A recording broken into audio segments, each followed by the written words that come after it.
Hey everyone, 99% of you watching aren't subscribed. Let's change that. Hit that subscribe button, and at 1,000 subscribers, we'll drop special stories just for you. The Interstellar Academy Station Virex. 9 drifted in the quiet dark between systems, a neutral ground where enemies studied side by side and future leaders were shaped. It was also, unfortunately for Eli Carter, a place where first impressions became permanent labels. And humanity's label? Weak. The moment Eli stepped into the central atrium on his first day, he felt it. The weight of countless alien eyes studying him like a curiosity that had accidentally wandered into the wrong exhibit. Some were subtle, others not at all. A tall, insectoid cadet clicked its mandibles. That is a human? No exoskeleton. No natural weapons. A crystalline being pulsed faintly. Internal structure appears inefficient. High vulnerability. Eli adjusted his backpack and kept walking. Ignore it. You've dealt with worse. He hadn't expected this much worse. The Academy cafeteria was even more brutal. Species-specific environments overlapped in controlled chaos. Tables adjusted gravity levels, atmospheres shimmered in isolated pockets, and translators buzzed constantly to keep conversations coherent. Eli grabbed a tray and moved carefully through the crowd. That's when it happened. A massive shadow fell over him. Watch it, human! Eli barely had time to turn before something slammed into him. The tray flew from his hands. Food scattered across the floor in a pathetic arc. Laughter erupted. Eli looked up slowly.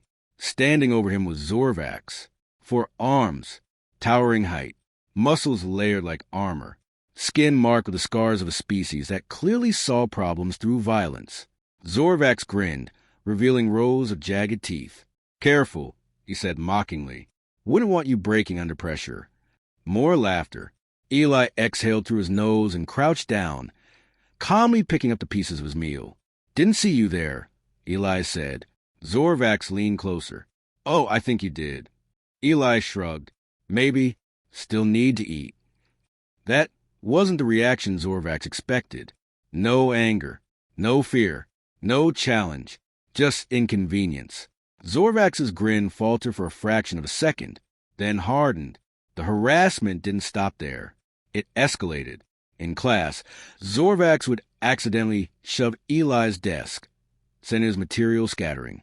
During training simulations, he targeted Eli first. Always overwhelming. Always excessive. Even in the corridors, it was constant. Too slow human. Too fragile. Too soft. Each word was followed by a shove, a block, or a casual show of dominance. And every time, Eli endured it, not passively, not weakly, but deliberately. He observed. He adapted. He waited. One afternoon, in a zero-gravity navigation chamber, a group of cadets floated in a simulated asteroid field. The task was simple. Maneuver through without collision. For most species, it was effortless. For humans, less so. Zorvax watched as Eli carefully pushed off a surface, adjusting his trajectory with small, controlled movements. Struggling. Zorvax called out, effortlessly gliding past him. Your species isn't built for this. Eli corrected his spin mid-drift. We're built for worse. Zorvax laughed. I doubt that. Moments later, Zorvax accelerated. Too fast. Confident. Careless. He clipped an asteroid fragment. The impact sent him spinning violently out of control. The room shifted with alarm signals. Zorvax slammed into a boundary field, disoriented.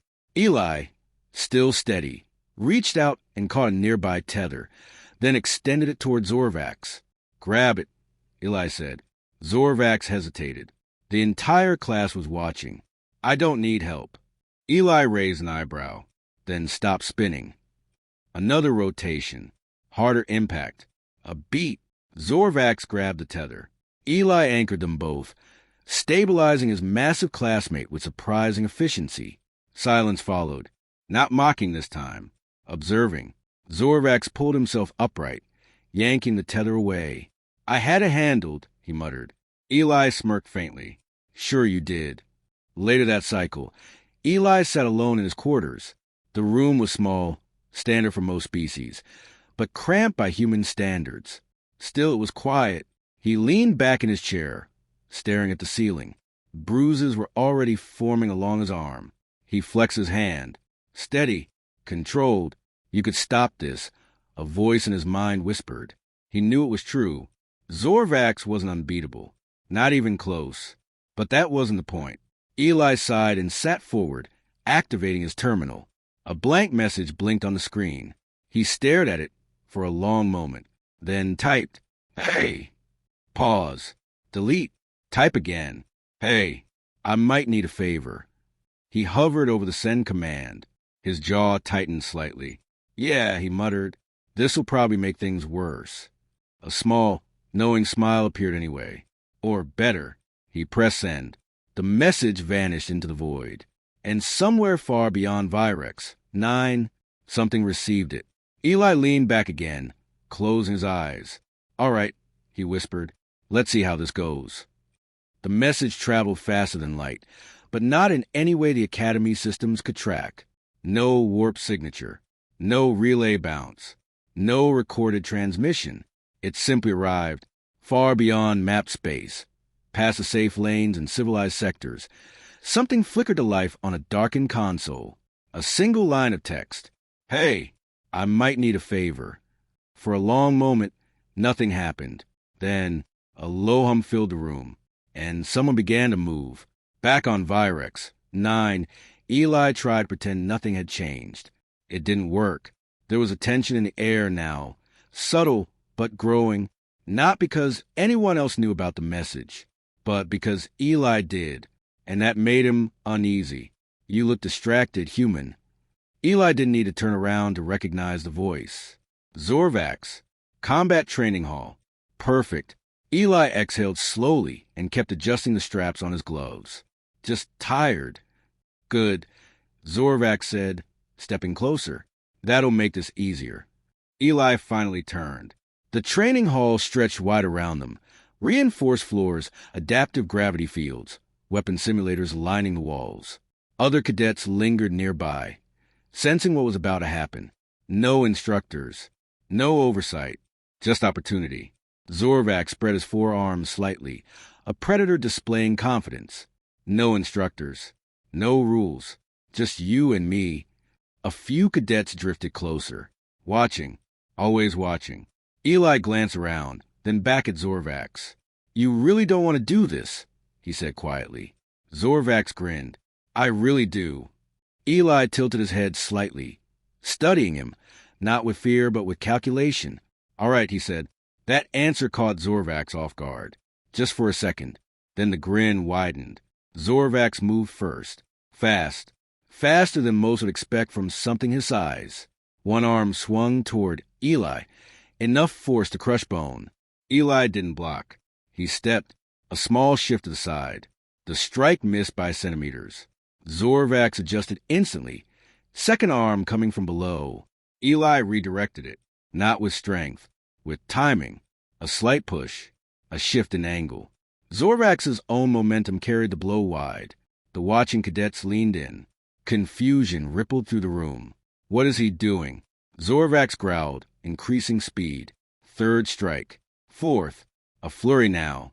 Eli moved through it. Not faster, not stronger, just efficient. Every step placed exactly where it needed to be. Every motion minimal, controlled. Zorvax's attacks grew heavier, more aggressive, less precise. And that's when it happened. Zorvax overcommit. One powerful lunge. Too much force. Too much confidence. Eli stepped in. Not away. In. He caught one of Zorvax's arms. Not to stop it, but to guide it. A pivot. A shift of weight. A redirection. And suddenly, Zorvax wasn't attacking anymore. He was falling. Hard. The impact shook the floor as the massive alien slammed into the reinforced plating. Silence. Absolute silence. No one laughed this time. No one moved. Zorvax lay there for a second, stunned, not by the pain, but by the impossibility of what had just happened. A human had thrown him, not through strength, through control. Zorvax pushed himself up slowly, his breathing heavier now. His eyes locked onto Eli. Something had changed. The arrogance was still there, but now it had something mixed in. Doubt. You got lucky, Zorvax muttered.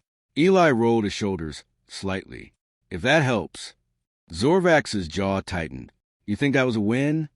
Eli met his gaze evenly. No. That answer landed harder than any strike. Zorvax frowned. No. Eli shook his head. That was me not fighting you. A ripple of murmur spread to the observing cadets. Zorvax took a step forward. Then fight. Eli didn't move. That's the part you don't get, he said quietly. Zorvax's voice dropped. Explain it to me. Eli sighed. You're not the problem. Zorvax blinked. That wasn't what he expected.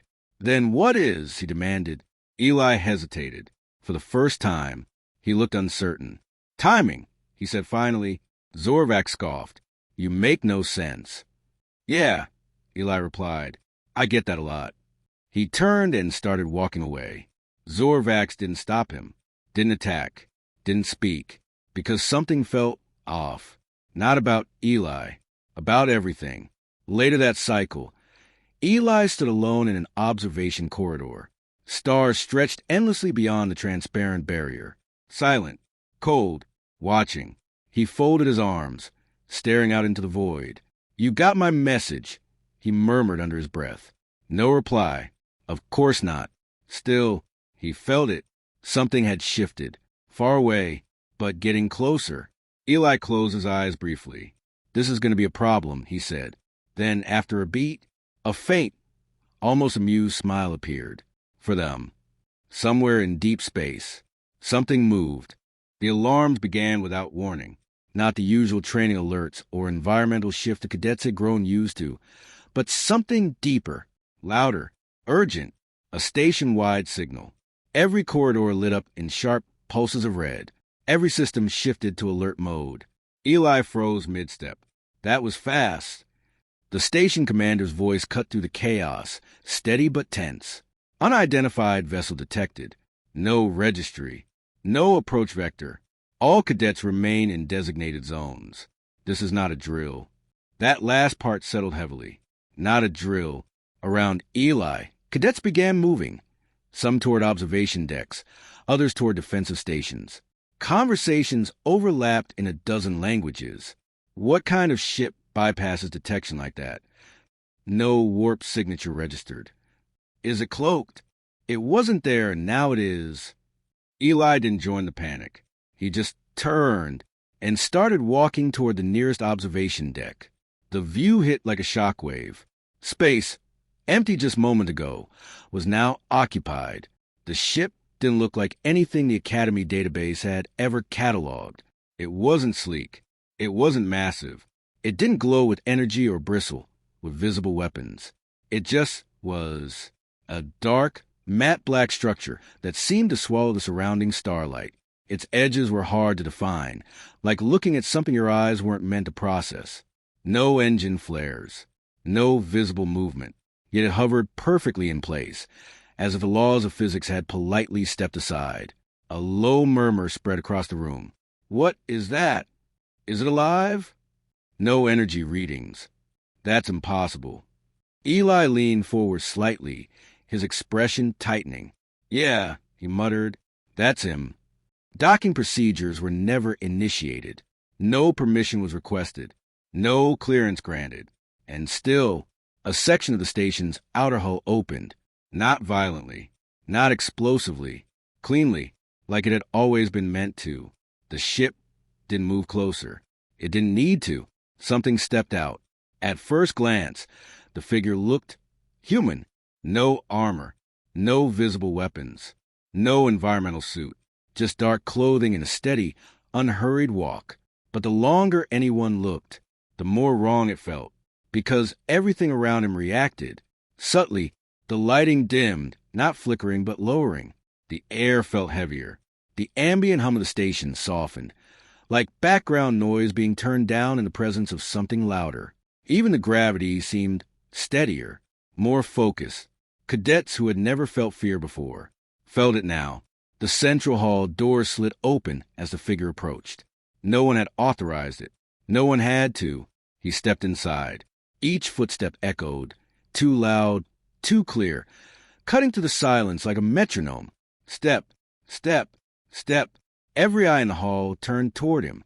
Zorvac stood near the center, arms crossed, watching with narrowed eyes. "Another human," he muttered. But there was no amusement in his voice this time, only tension. The figure stopped, not randomly, precisely. His gaze moved across the room, not scanning, not searching, identifying, one by one, until it landed on Eli, and stopped. Everything else faded. Eli straightened slightly. "Hey," he said, raising a hand in a small, awkward wave. "You came." The man tilted his head just a fraction. His voice, when he spoke, was calm, flat, controlled. "You said you had a problem." A ripple of confusion spread through the crowd. Zorvac stepped forward, his size and presence returning, if only out of habit. "And who?" Zorvac said, his tone edge a challenge. "Are you supposed to be?" The man didn't answer immediately. His attention shifted, slowly, deliberately, from Eli to Zorvac. And in that moment, something invisible snapped into place, like a predator finally focusing on its target. Zorvac felt it, not physically, instinctively. His muscles tensed, his stance adjusted, his breathing changed. "This is different." Eli hesitated, glancing between them. Eli started, then stopped. He rubbed the back of his neck. "My older brother." The words landed strangely, too simple, too casual, for something that clearly wasn't. Silence spread through the hall. No one laughed, no one mocked, because the presence standing there didn't match any known category. Not soldier, not diplomat, not student. Something else. Zorvac forced a grin, but it didn't reach his eyes. "Good," he said. "Then maybe you can explain something." He stepped closer, more cautious now. "What exactly makes your species worth all this attention?" The older brother didn't move, didn't react. For a moment, it almost seemed like he hadn't heard the question. Then he took a step forward, just one. The sound echoed, and Zorvac, instinctively, took half a step back. He caught himself immediately, snarling, "I'm not afraid of you." The older brother stopped, close enough now, looking up slightly, but somehow still in control. He studied Zorvac for a brief moment, not with anger, not with aggression, but with quiet assessment, like deciding whether something mattered. Then he spoke. "You should be." No one breathed, no one moved, because deep down, every species in that room understood one thing at the exact same time. This wasn't a fight. It was a lesson, and it was about to begin. Silence held the room in a tight, suffocating grip. No one moved. No one spoke. Even the station itself seemed to pause, systems humming softer, lights dimmed just slightly, as if Virex 9 understood something cadets did not. At the center of it all stood 3 figures. Zorvac, Eli, and the human who should not have been there. Zorvac's instinct screamed at him. Every battle he had ever fought, every opponent he had ever crushed, none of it felt like this, because this wasn't dominance. This wasn't rivalry. This was something older, something deeper. And yet, he couldn't back down. Not here, not in front of everyone. "I'm not afraid of you," Zorvac repeated, louder this time, forcing strength into his voice. The older brother didn't respond. He just looked at him, and somehow that was worse. Zorvac growled and spread all 4 arms wide, his full size on display. "Then let's see what you can do." He attacked, fast, faster than before. Not reckless this time. Focused, controlled. Every movement sharpened by instinct and pride. For arms striking in perfect sequence. Angles covered. No openings. No mistakes. This was the Zorvac no one could beat. The older brother moved. Or rather, Zorvac missed. Because one moment the human was there, and the next, he wasn't. No blur. No visible motion. Just absence. Zorvac's strikes cut through empty space. A fraction of a second later, something touched his arm. Light, precise, and everything changed. Zorvac's balance disappeared, not gradually, instantly. His footing collapsed beneath him as if the ground had tilted. His arms were no longer attacking. They were being guided, redirected, controlled. He didn't understand how. He didn't understand when it happened. But suddenly, he wasn't standing anymore. He was on the ground, face down, pinned. The impact didn't echo like before. It stopped, like the force had been absorbed. Contained, Zorvax tried to push up. Nothing happened. He pushed harder. The floor beneath him cracked slightly, but he didn't move. A single hand rested between his shoulders. That was all. One hand. And it was enough. A murmur of disbelief spread through the hall. That's impossible. He's not applying visible force. No energy amplification detected. How is he doing that? Eli didn't speak. He just watched, arms crossed, expression calm, because he already knew the answer. Rule 1, the older brother said. His voice wasn't loud, but it carried, effortlessly, through the entire room. You don't pick on those who don't want to fight. Zorvax snarled, muscle straining. Get off me! The pressure increased. Not violently, not suddenly, just more. The cracks in the floor deepened. Zorvax's breath hitched. For the first time, there was fear in it. The older brother leaned slightly closer. Still calm, still controlled. And Rule 2, he paused, not for effect, but for certainty. If you do... The pressure tightened just enough to make the message unmistakable. You better hope they don't have someone who does. Silence. No one dared interrupt it, because this wasn't just about Zorvax anymore.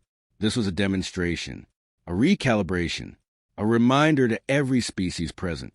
Humans were not weak. They were restrained. The pressure vanished. Instantly, Zorvax gasped and pushed himself up, scrambling backward on instinct alone. He didn't attack again, didn't speak, didn't even look at the older brother, because something inside him had already decided, not this one. The older brother stood upright again, as if nothing had happened. No tension, no aggression, just stillness. His gaze shifted back to Eli. You good? Eli gave a small nod. Yeah. A pause. Then, with a faint smirk, could have handled it. The older brother raised an eyebrow slightly. Eventually, Eli shrugged. I like efficiency. For the first time, something almost human appeared in the older brother's expression, a trace of approval. Around them, the other cadets slowly stepped back, not out of fear alone, but respect, a quiet, unspoken understanding settling into place. No one would test the human again. Not the same way. Not ever. The older brother turned. No dramatic exit. No final warning. Just a simple decision. Done. He began walking toward the exit, each step still echoing. But now, no one mistook it for normal. Eli watched him go. Hey, he called out. The older brother stopped, but didn't turn. Thanks. A brief pause. Then, next time, the older brother said, Don't wait. Eli smiled slightly. Yeah. Another step. Got it. The air shifted again. The weight lifted. The hum of the station returned. And just like that, the presence was gone. Moments later, the ship outside vanished. No acceleration. No warp. No trace. It simply wasn't there anymore. In the aftermath, no announcements were made. No reports fully explained what had happened. The official logs would later describe it as unidentified human vessel, non-hostile, interaction minimal. But everyone who had been there knew better. Zorvax stood slowly. He didn't look at Eli, didn't speak. He just turned and walked away. Quietly, Eli exhaled, rubbing the back of his neck again. Well, he muttered, that worked. He glanced around at the watching cadets. Some avoided eye contact. Others didn't. But none of them laughed. None of them mocked. None of them underestimated. Because now they understood something important. Something simple. Something undeniable. Humans weren't the weakest species in the galaxy. They were the ones who chose not to be the strongest until they had to be, and somewhere out there, beyond charts, beyond borders, that choice had a name. Eli smiled faintly. Big brother.